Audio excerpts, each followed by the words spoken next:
대한민국의 초대 대통령 이승만. 어떤 사람들은 그를 5천년 역사에서 처음으로 민주공화국을 세운 건국 대통령이라고 부릅니다.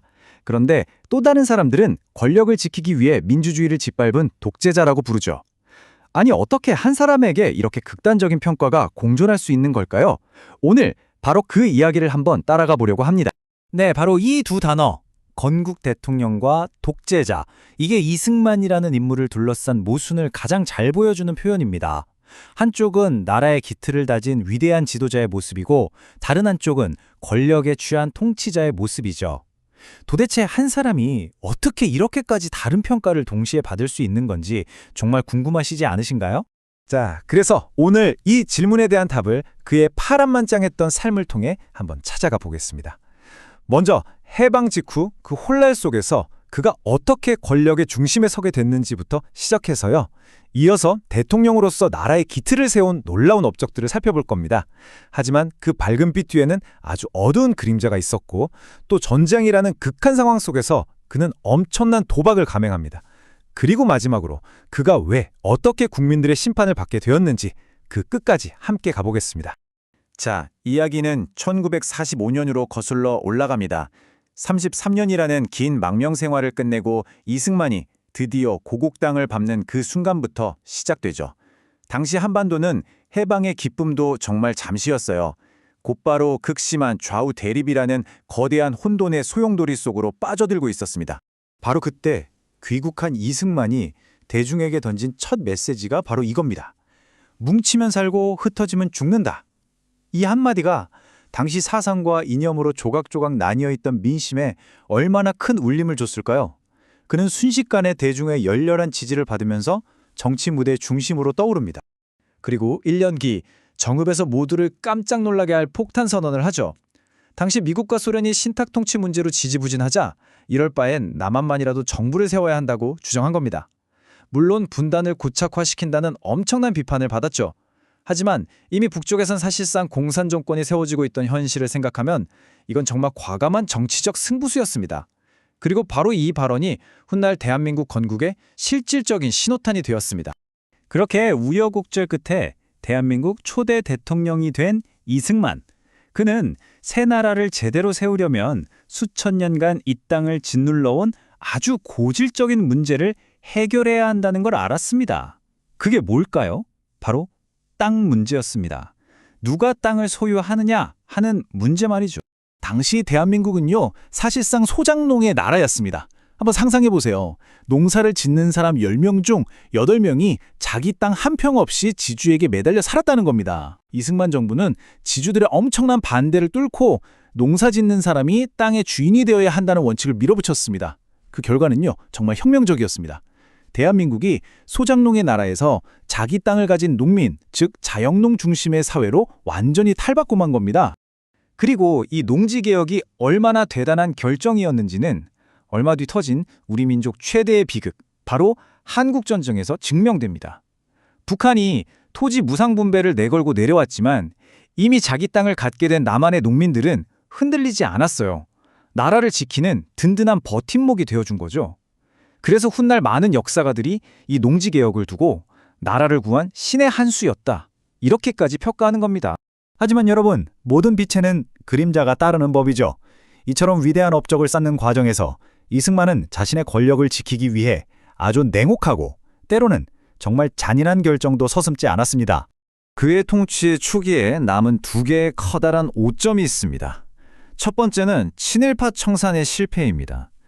친일 부역자들을 처벌하라는 국민적 열망이 하늘을 찔렀지만 그는 경찰 기술자가 필요하다는 식의 현실론을 내세워서 반민특위를 사실상 해체시켜버렸어요.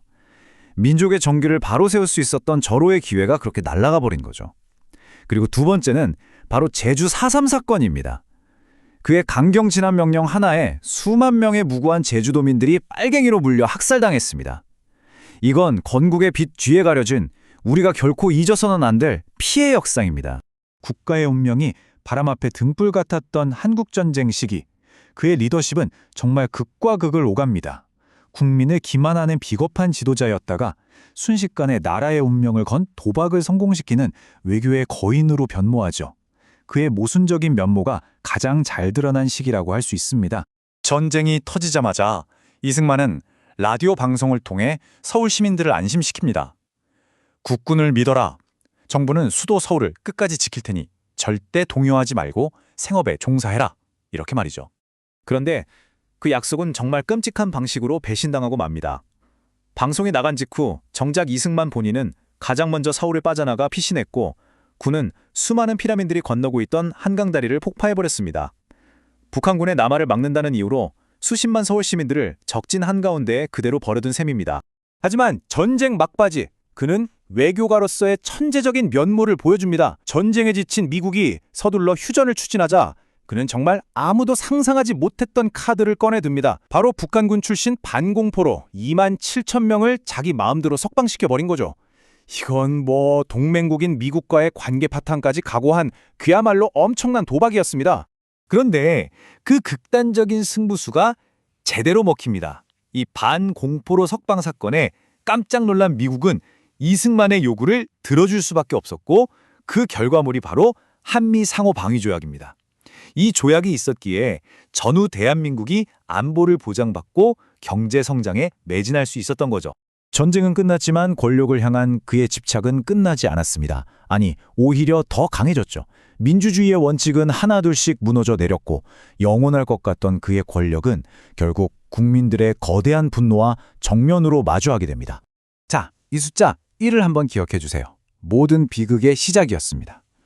1954년 이승만은 자신이 3번 연속 대통령을 할 수 있도록 헌법을 바꾸려고 합니다. 그런데 국회 표결 결과 찬성표가 딱 한 표 모자라서 부결되고 말아요. 민주주의 국가라면 당연히 여기서 멈춰야 했죠. 하지만 그는 포기하지 않았습니다. 당시 재적의원 203명의 3분의 1은 135.333명, 그러니까 통과되려면 136표가 필요했는데 135표가 나왔으니 명백한 부결이었죠.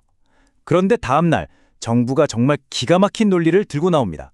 0.333은 0.5가 안 되니 버려야 한다. 그러므로 135표면 통과된 것이다. 이게 바로 그 유명한 4.4.5입 개헌입니다. 수학의 원리를 마음대로 바꿔서 헌법을 뜯어고친 전무후무한 사건이었죠. 헌법까지 억지로 바꾼 그의 권력욕은 이제 가장 위협적인 정치적 라이벌을 향합니다. 1956년 대선에서 돌풍을 일으켰던 진보당의 조봉암, 그를 간첩 혐의로 엮어서 사형시켜버린 겁니다. 수십 년이 지난 2011년에 대법원에서 무죄가 선고됐는데요. 그래서 이 사건은 정적을 제거하기 위한 명백한 사법살인으로 역사에 기록되어 있습니다. 그리고 1960년 영원할 것만 같았던 그의 철옹성도 불과 43일 만에 무너져 내립니다. 시작은 3.5 부정선거였습니다. 국민들의 분노가 들끓던 중에 마산 앞바다에서 한 소년의 시신이 떠오릅니다. 시위에 참여했다 실종됐던 학생 김주열. 그의 눈에는 최루탄이 그대로 박혀 있었습니다. 이 끔찍한 모습에 국민들의 분노는 그야말로 폭발했죠. 4월 19일 학생과 시민들이 거리로 쏟아져 나왔고 마침내 4월 26일 이승만은 대통령 자리에서 물러나게 됩니다. 이것이 대통령으로서 그의 마지막 말이었습니다. 국민이 원한다면 물러나겠다. 이 한마디를 남기고 그는 하와이로 망명을 떠났고 다시는 고곡당을 밟지 못한 채 생을 마감했습니다. 자, 이렇게 그의 인생을 쭉 따라와 봤는데요. 이제 맨 처음 던졌던 질문으로 다시 돌아가 보겠습니다. 과연 이승만은 대한민국을 만든 위대한 설계자였을까요? 아니면 민주주의를 파괴한 독재자였을까요? 결국 이 슬라이드가 모든 걸 말해주는 것 같습니다.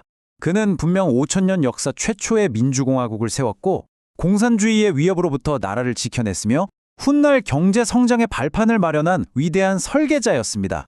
하지만 바로 그 사람이 권력을 위해서 헌법을 무시하고 국민에게 총부리를 겨눈 냉혹한 독재자이기도 했습니다. 설계자와 독재자, 이 둘은 서로 다른 사람이 아니었던 거죠.